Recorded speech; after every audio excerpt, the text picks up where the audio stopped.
Hello, Chain Gang. Welcome back to the 4 Chains and Top 5 Friday.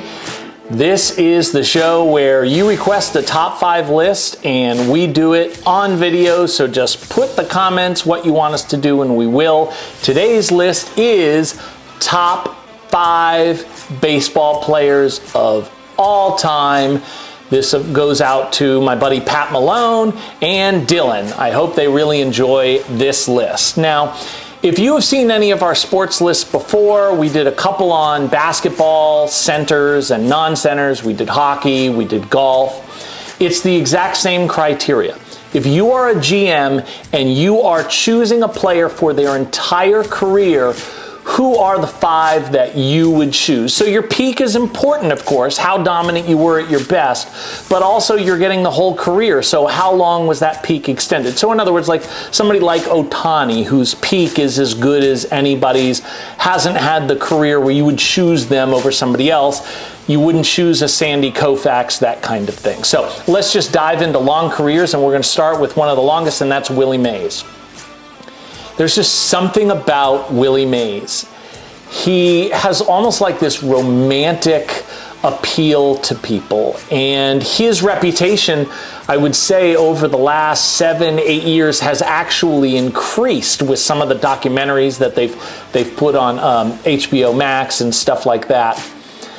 I would say that if you are a mathematician, and you are making a statistical analysis of the top 5 players, it'd be tough to put Willie Mays up there, although there are some statistics that say he is.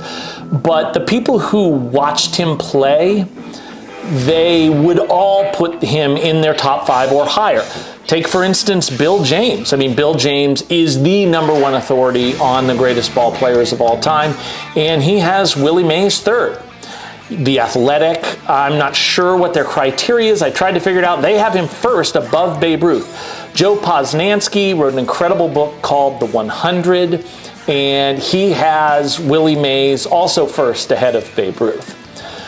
I would say that the reason why people say he's in the top 5, universally, they always talk about him being a 5-tool player. He hits for power, he hits for average, he runs, he steals, he fields, all of those things. The problem in that logic is that all 5 of those things are not equal. The difference we know now because of Bill James, who just completely changed our outlook on how to rank players by letting us know exactly what everything on the field, how it contributes to scoring and to winning. The difference between an average person in the field and a great person in the field is far smaller than the difference between an average hitter and a great hitter. We can measure all of those things. Here's the argument for him being here. He played 23 seasons, and only his first and last season, which were both partial seasons, was he not as good as your average replacement player. For those who are baseball stat geeks, they know this is called wins above replacement player. If you look at career ranking, wins above replacement, and the object of the game is to win, he is #4 all-time among all players and #2 all-time among position players in wins above replacement. Let me say something about this. If you're looking at the list right now, you probably see he's lower than that. I don't count Barry Bonds. Something about this list is you should know, I don't count cheaters. If your statistics were magnified by the fact that you used in performance-enhancing drugs, I have completely taken you out on this list. The person most likely to be on is Barry Bonds. My guess is, if everything was legitimate, which it isn't, he'd be #2 on this list. A person in consideration, certainly for the top 10, is somebody like Roger Clemens. I wouldn't count him. So when I see cheaters, I don't even see them on the list. There's a stat that's come out recently that a lot of people talk about, which is championship win probability. Championships really factors into your decision about who's the greatest, and it calculates the probability that having this person on your team above the average replacement player increases your chances of winning the championship. And Willie Mays is #3 behind Ruth and Mantle. If you look at the other statistics that people talk about, OPS, OPS plus, those kinds of things, he's not as high. But I would say the best argument for the fact that a lot of people kind of romantically have Willie Mays too high is that Willie Mays played in 8 postseasons, and he played badly in all 8 of them. In 8 postseasons, he had 1 home run and a .248 batting average. That's just not good enough. It startles me how anybody could have somebody number 1 that performs that poorly in the postseason. But I do think he's number 5 because he does do everything. 660 home runs, 300 hitter, lots of stolen bases, particularly earlier in his career, and 12 gold gloves, and of course he had that catch. So number 5 is Willie Mays. Number 4 is Ty Cobb. Now, one of the things you'll see in all our lists, ranking presidents, ranking the world's greatest leaders, whatever, is that the kind of person they are is not a factor. And Ty Cobb was a terrible person, but I just want you to know I'm putting that aside. He's number 4. When you start to look at the top 3 players, we're going to get into a lot of sabermetrics. The sabermetrics do not favor Ty Cobb like they do. Bill James's entry into the world was not a good thing by Ty Cobb. Pre-Bill James, if you would have taken a poll of really anybody, general managers, Hall of Famers, reporters, whatever, Ty Cobb would have been number 1 on almost every list of the greatest players of all time. When the Hall of Fame was started, Ty Cobb got more votes than any other player. He got more votes than Ruth. And he had the record for highest percentage of votes for a long time. And the Hall of Famers had such ownership in Cobb being the greatest that a lot of times they would vote against players that they knew should be Hall of Famers just because they didn't want them to break Ty Cobb's record for percentage, which of course it's been broken now. Mariano Rivera has it. If you look at the back of Ty Cobb's baseball card, it's pretty easy to see why somebody would think he was number 1. When he retired, he was number 1 all time in hits. Over 4,000, as you can see. Runs, RBIs, batting average, total bases, and stolen bases. The only record that he still has is batting average, and it was the dead ball era for most of his career, so it would make sense that nobody's probably ever going to pass that. Let me explain a little bit about the prevailing school of thought that changed with Bill James. It was thought that strikeouts were just a black mark, just an absolute black mark on a player. If you strike out, it's the worst thing you can possibly do. And walks were just not revered. It wasn't that big a deal to walk. It was more like a stain on the pitcher, but not really good job on a batter.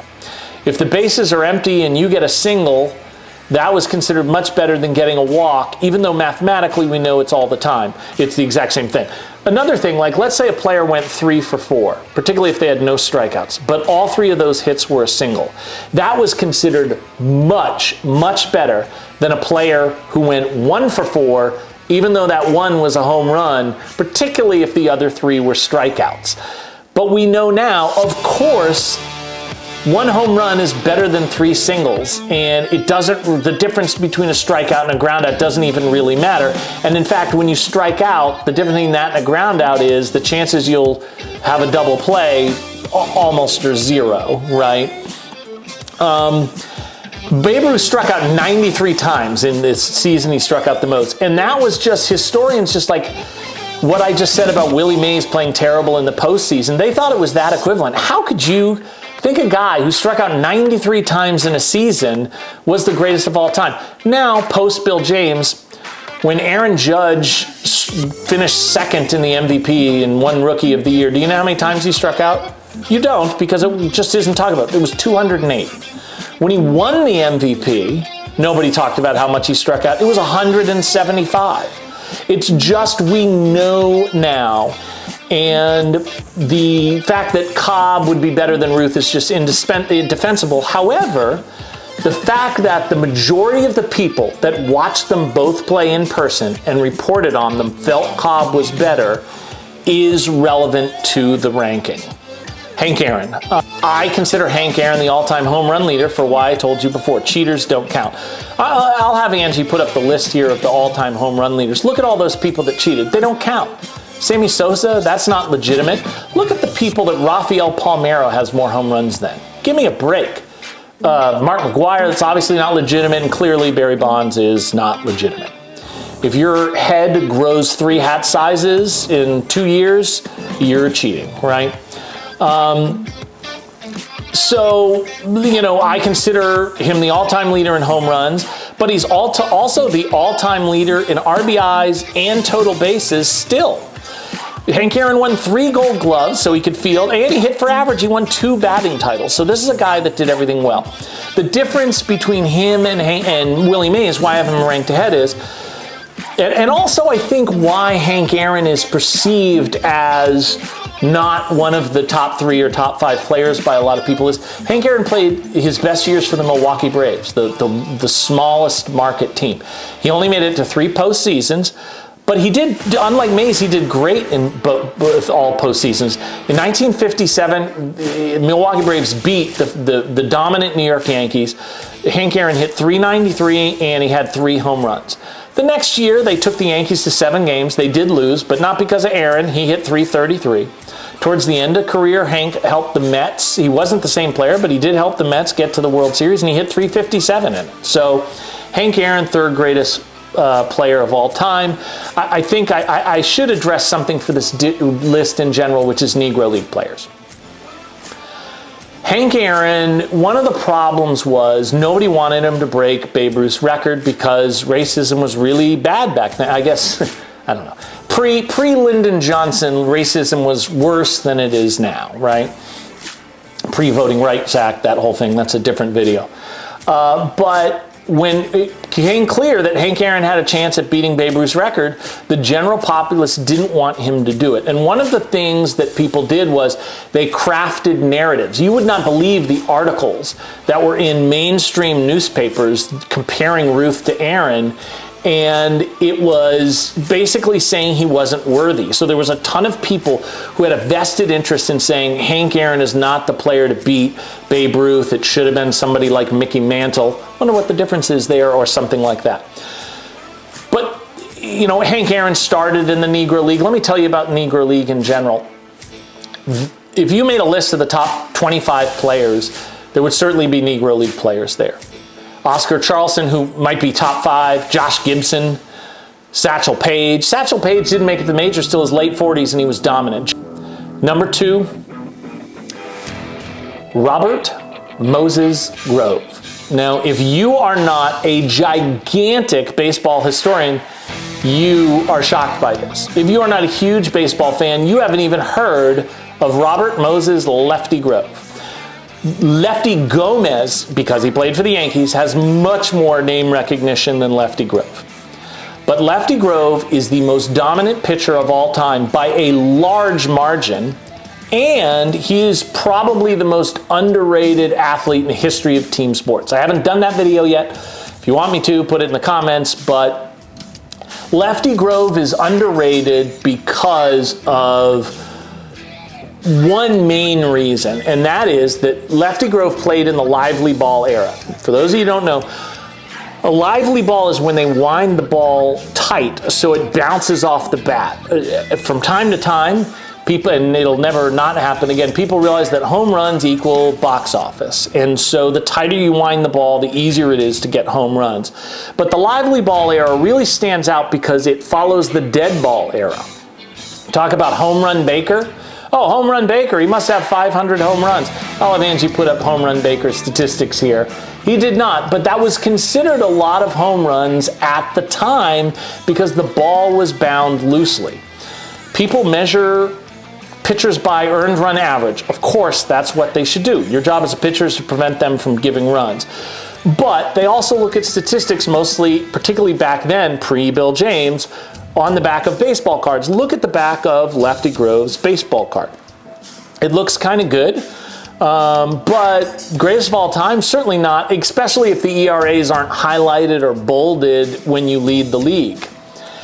But if you compare it to somebody like Walter Johnson or Christy Mathewson, they just look like they're a million times better than Lefty Grove. And so, for instance, you know those names because they were first class of the Hall of Fame. Let's put in somebody that you probably don't know unless you're a huge fan, and that's Ed Walsh. Compare the back of his card to Lefty Grove's card. Wow, a 1.82 ERA. Look at that 5-year stretch. His highest ERA over a 5-year period was 1.88. This guy should be the greatest player of all time. Why isn't he considered top 5, top 10? Why isn't he considered top 25? Well, he isn't top 25. He was great, top 35, top 40. He led the league in ERA twice, as you can see here. Once he led the league in win percentage. Those are the two most important things to lead the league in. But look closer. In 1908, he had a 1.42 ERA. He did not lead the league. Next year, he lowered it to 1.41. Still, no dice, not leading the league. He did the following year. He had to get down to 1.27. What does that tell you about the league, right? So let's take a look at some pictures from Baseball Reference of the lowest career ERAs of all time. There's two things that stand out. Number one is that guy looks a lot like Babe Ruth. It is Babe Ruth. We'll be getting to that later. And number two, all of the pictures are only in black and white, except for Mariano Rivera, who's a relief pitcher that just came in and pitched 1 inning, sometimes less, which obviously makes it much easier. They don't get a second crack at your stuff. That's the dead ball era, right? So what you have to focus on more, the list of the lowest ERAs of all time clearly is not the list of the greatest pitchers of all time. So you should instead look at the list of who led the league the most seasons in ERA. Lefty Grove is number 1 by a ton at 9. That is by far the most of any pitcher if you don't count Roger Clemens, which, as I've stated, he was a cheater. You should not. Lefty Grove did not do this by playing in pitchers' parks. Look a little closer at the back of Lefty Grove's card again. He led the league in ERA as a left-hander in Fenway Park at 39 years of age. It's hard to lead the league in ERA at 39. How hard is it to do as a left-hander at Fenway Park? Of all the great Red Sox teams, they have only had one other person lead the league in ERA as a left-hander, and it's obvious why.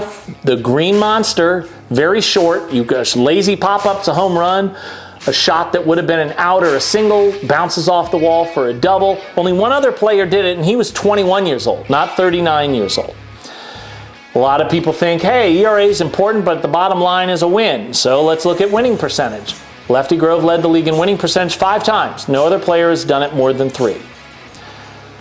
Maybe he had great fielders and he wasn't striking people out. Nope, Lefty Grove led the league in strikeouts his first 7 consecutive seasons. And that brings me to another point. He was considered the best strikeout pitcher 4 years before he got into the major leagues, but he played for Baltimore. Baltimore was a minor league team at the time that outdrew a lot of major league teams. And Lefty Grove was the second highest paid pitcher in the league when he was in the minors. Everybody wanted to trade for him. The owner wouldn't trade him till he got a huge offer. I think it was $90,000, only $10,000 less than was paid for Babe Ruth to get Lefty Grove. Let's talk about whether it was worth it, okay? A lot of people point out if those 4 years he would have been in the majors, that puts him well over 400 wins.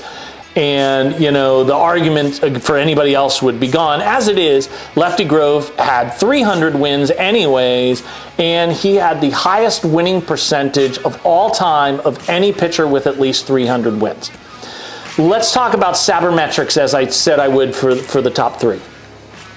There's a new statistic. It takes away handicaps like home ballpark, the amount of runs that are averaged in the league, and it's just win probability. It measures the percentage chance a pitcher will provide the team a win over the average pitcher in the league. Lefty Grove is not only number 1 in that, he is number 1 by a huge margin. Roger Clemens does not count. Take a look at the gap between Grove and Greg Maddux, who's the second best, and by the way, might even be the second best pitcher ever. Look lower. Look at how bunched up everybody is, except for the gap between Greg Maddux and Lefty Grove. It's huge. How dominant was Lefty Grove at his peak? He wasn't just a guy that pitched a lot of years. The latest stat that everybody's focusing on online is base out run saved.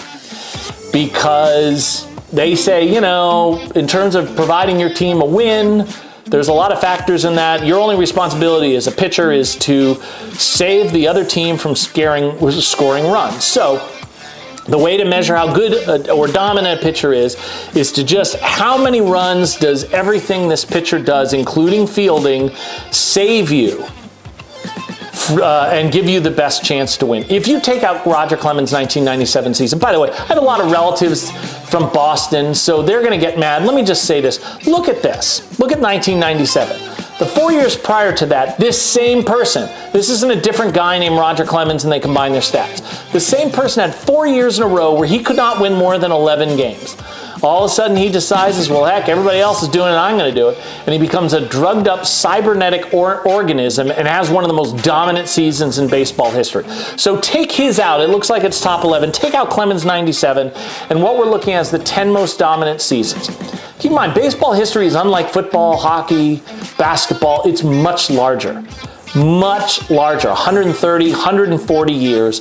There's been so many incredible pitchers. Of the first 5 Hall of Famers, 2 of them were pitchers.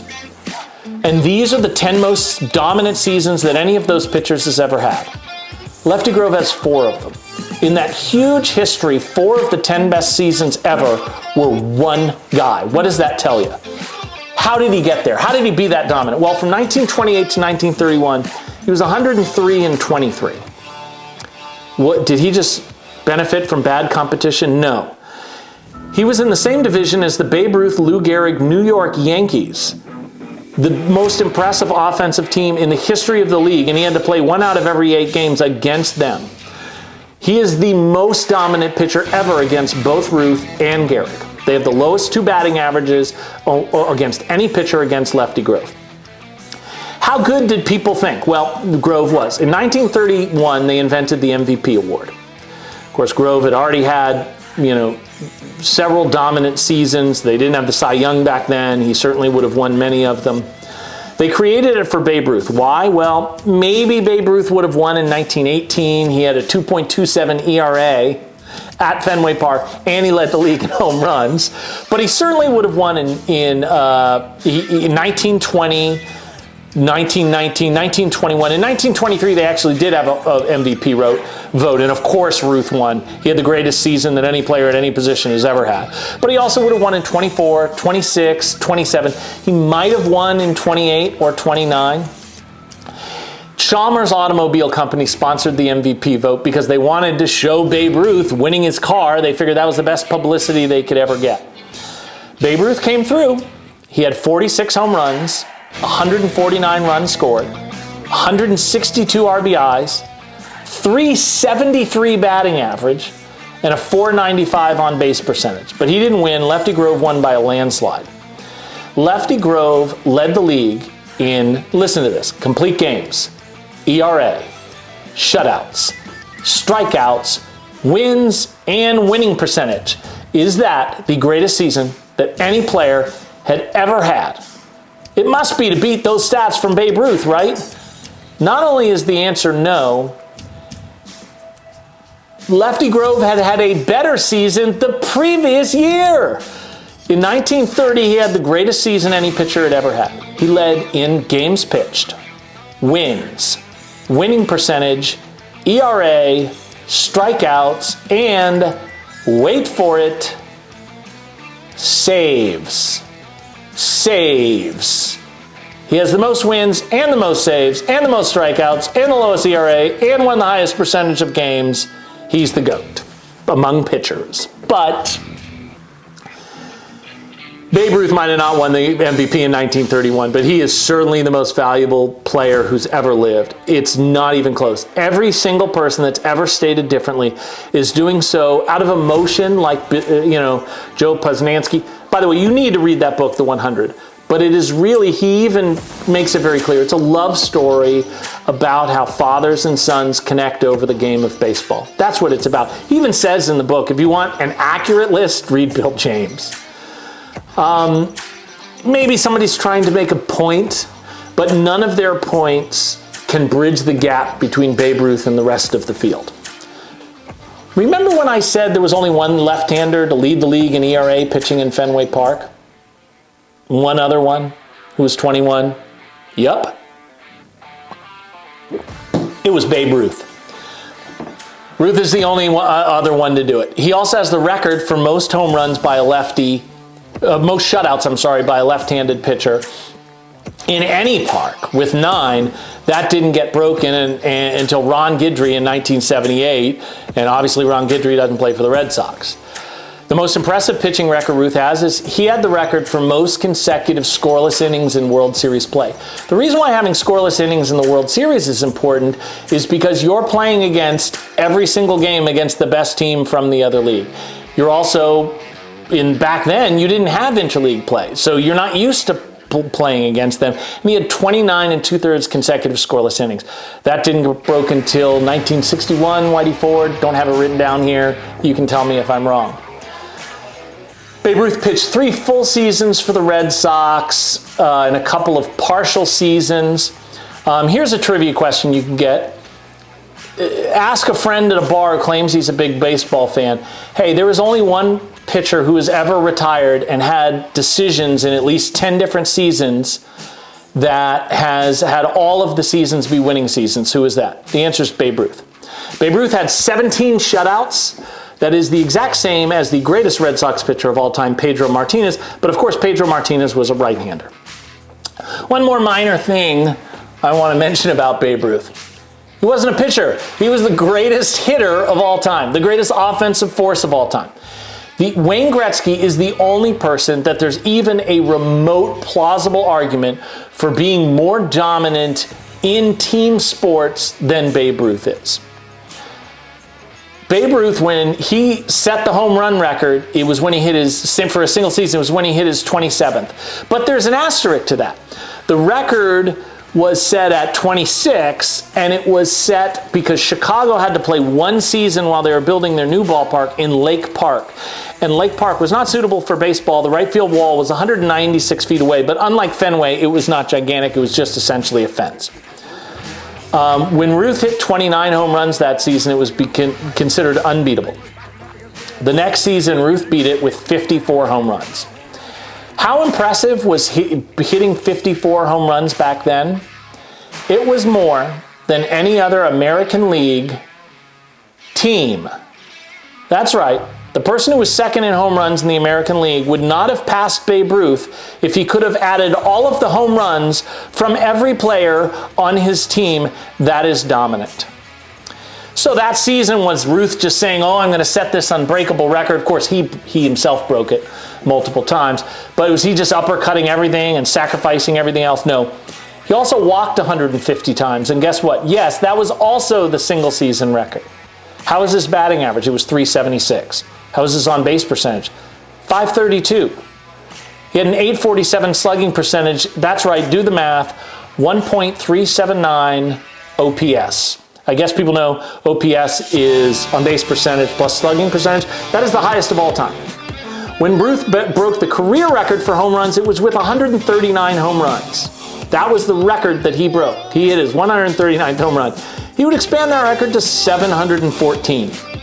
Now, I've seen some things because of Shohei Ohtani, who's doing similar things to what Ruth was doing when he was both pitching and hitting, and they're flashing up statistics. And then they'll put a piece of video coverage from Ruth towards the end of his career when he was much slower and had been living on a diet of beer and hot dogs for over a decade. And it gives the impression that Ruth was a strong guy, but just not a good athlete. It's just not true. He was blazingly fast at the beginning. He was the third in the 1920s, he had the third most times, sorry about my lisp, going from first to third, picture this in your mind, from first to third on a single to left field. That rarely happens, of course, because, well, you can picture it.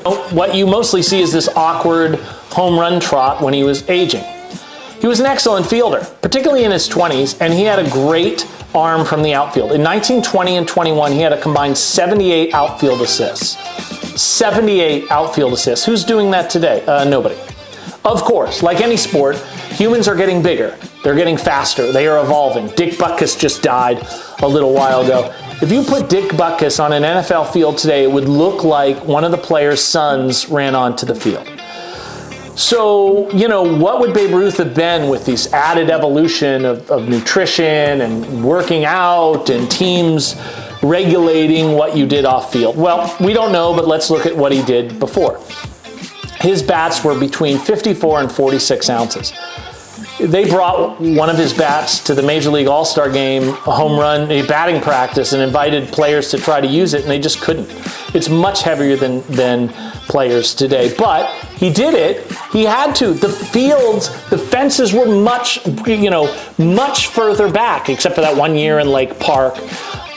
So in order to hit a home run, you had to hit it much further. Bill Jenkinson wrote a book tracking every single one of Babe Ruth's home runs to calculate, even if Babe Ruth didn't have the evolution in nutrition and all that other stuff, how many home runs he would have had. And he calculated that the single season home run record would be 104 if Babe Ruth played in today's ballparks. And the career home run record would be way over 1,000. Is he right?